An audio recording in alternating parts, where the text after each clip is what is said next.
सभी के मन में यही सवाल चल रहा होगा कि कौन से चैप्टर से सवाल पूछा जाता है। इतिहास में आप सबको क्या पढ़ना पड़ेगा, यह सवाल यदि आप लोग पढ़ लेते हैं तो आप लोग का जो है ना कम से कम अगर अच्छे से पढ़ेंगे तो 40 में 40 नंबर सब्जेक्ट में आ जाएगा। सोशल साइंस क्या है, चलिए आज के इस वीडियो में समझाते हैं। हर एक बच्चे के दिमाग में यही सवाल चलता है कि सोशल साइंस एक भारी विषय है, ठीक है ना। तो आज हम इसी विषय पर आप सभी को बताने वाला हूं कि 2026 बोर्ड परीक्षा में कौन सा विषय से कौन सब चैप्टर से पूछा जाता है और कितना नंबर का पूछा जाता है, यह सब बताऊंगा। और इस बार कौन सा चैप्टर से पूछेगा और कौन सा सवाल पूछेगा वह सब हम बताएंगे, ठीक ना। तो चलिए सबसे पहले जानते हैं सोशल साइंस में कितना विषय होता है, ठीक है ना। सोशल साइंस में कितना विषय होता है। सोशल साइंस तो खुद एक विषय है, लेकिन उसके अंदर कितना विषय है वह भी जानेंगे। सोशल साइंस में जो है कुल 4 विषय होते हैं। तो कौन सा विषय होते हैं, इतिहास होता है, भूगोल होता है, राजनीतिक विज्ञान होता है, अर्थशास्त्र कहते हैं वह होता है, ठीक।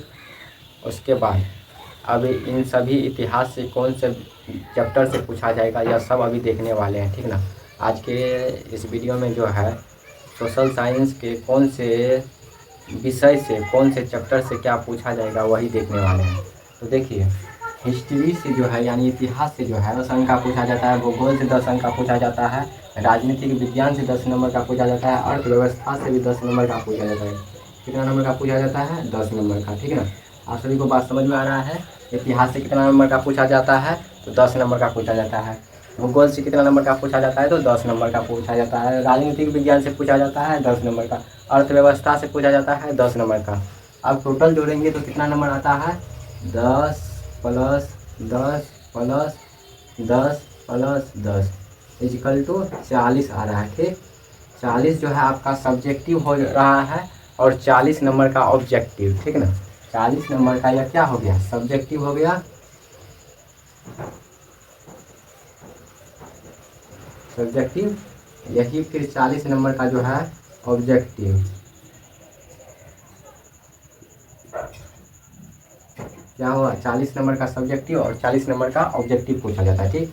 बच गया 40 40 80 हो गया, 40 इक्वल टू 40 बराबर 80। अब तो आप लोग बोलिएगा कि 80 नंबर हुआ, लेकिन 20 नंबर जो है ना स्कूल के लिए दिया जाता है। 20 नंबर प्रैक्टिकल होता है। 20 नंबर क्या होता है, प्रैक्टिकल होता है, प्रैक्टिकल होता है, ठीक है ना। 20 नंबर क्या हो जाता है आपका, प्रैक्टिकल होता है। आप सभी को बात समझ में आ गया। 40 नंबर सब्जेक्टिव में पूछा जाता है, 40 नंबर ऑब्जेक्टिव में, 40 40 80 हो जाता है, 20 नंबर प्रैक्टिकल। तो कितना हो गया, 100 नंबर का हो गया सोशल साइंस। सोशल साइंस जो है आपका कितना नंबर का हो गया, 100 नंबर का हो गया। तो अब इस पर बात कर लेते हैं कि इतिहास से कितना नंबर का सवाल पूछा जाए। जो 10 नंबर का सवाल पूछा जाता है कौन से चैप्टर से पूछा जाता है, ठीक ना। सामाजिक विज्ञान में जो है इतिहास विषय, उसमें से जो कौन सा चैप्टर है जिससे 10 नंबर पूछा जाएगा। आप सभी के मन में यही सवाल चल रहा होगा कि कौन से चैप्टर से सवाल पूछा जाता है, ठीक। तो चलिए हम उस चैप्टर का नाम आपको बताते हैं और बताएंगे कि उस चैप्टर में से कितना नंबर आपको पूछा जाएगा, ठीक है ना। प्रत्येक में 2-2 चैप्टर है, ठीक है ना। जैसे इतिहास में 2 चैप्टर हुआ, उसके बाद भूगोल में 2 चैप्टर, राजनीतिक विज्ञान में 2 चैप्टर, उसके बाद क्या हुआ, अर्थव्यवस्था में 2 चैप्टर, ठीक ना। प्रत्येक में 2-2 चैप्टर है, जिसमें हम आप सभी को नंबर बताएंगे कितना नंबर का पूछा जाता है, ठीक ना। तो चलिए हम आप सभी को बताते हैं। तो चलिए अब जो है ना देखते हैं कौन सा चैप्टर से कितना नंबर का सवाल पूछा जाता है, ठीक ना। पहले तो आप लोग को बता दिए कि सामाजिक विज्ञान में कौन सा विषय होता है। और उसके बाद अब उस विषय में जैसे जितना भी विषय है 4 विषय, उस विषय में कौन सा चैप्टर आप सभी को पढ़ना है वह देख लेते हैं, ठीक ना। तो वह देखिए यहाँ पर इतिहास है। इतिहास में आप सभी को क्या पढ़ना पड़ेगा, यूरोप में राष्ट्रवाद का उदय। यह कितना अंक का है, 5 अंक का है, ठीक ना। यह कितना अंक का है, 5 अंक का। उसके बाद भारत में राष्ट्रवाद, यह भी पढ़ना ही पड़ेगा। यह दोनों अगर आप लोग पढ़ लेते हैं तो आप सभी का 10 नंबर आ जाएगा। ज़्यादा बड़ा अध्याय नहीं है, ठीक ना, ज़्यादा बड़ा अध्याय नहीं है, थोड़ा सा है, तो पढ़ लीजिएगा, अच्छे से याद कर लीजिएगा तो 5-5 10 नंबर आ जाएगा। भूगोल में जो है ना, ज्योग्राफी में आप सभी को क्या पढ़ना पड़ेगा, जल संसाधन के बारे में पढ़ना पड़ेगा, जो कि 5 नंबर है इसमें भी। उसके बाद विनिर्माण में, यानी कि विनिर्माण का मतलब होता है वनस्पति के बारे में भी पढ़ना पड़ेगा, ठीक है।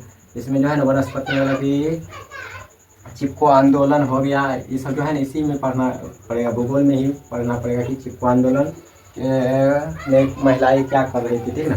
तो विनिर्माण भी पढ़ना पड़ेगा, ये सभी उदाहरण बनाना है। एक बार थोड़ा बहुत समझ जाइएगा ना तो हमेशा याद हो जाएगा। उसके बाद राजनीतिक विज्ञान में देखते हैं सत्ता की साझेदारी, 5 अंक का है यह। सत्ता की साझेदारी कितना अंक का है, 5 अंक का है। राजनीतिक दल, राजनीतिक दल भी पढ़ना पड़ेगा। उसके बाद अर्थव्यवस्था में क्या पढ़ना पड़ेगा, भारतीय अर्थव्यवस्था क्षेत्र। उसके बाद धन और ऋण के बारे में पढ़ना पड़ेगा। यह सब यदि आप लोग पढ़ लेते हैं तो आप लोग का जो है ना कम से कम अगर अच्छे से पढ़े होंगे तो 40 में 40 नंबर सब्जेक्टिव में आ जाएगा। सही, सब्जेक्टिव में जो है ना आप सभी का कोई नहीं काट सकता है, ठीक ना। अगर आप लोग अच्छे से पढ़ लेते हैं तो 40 में 40 सब्जेक्टिव आपका बन जाएगा। ऑब्जेक्टिव के लिए तो आप सभी को जो है ना ऑब्जेक्टिव का बुक लेना ही पड़ेगा।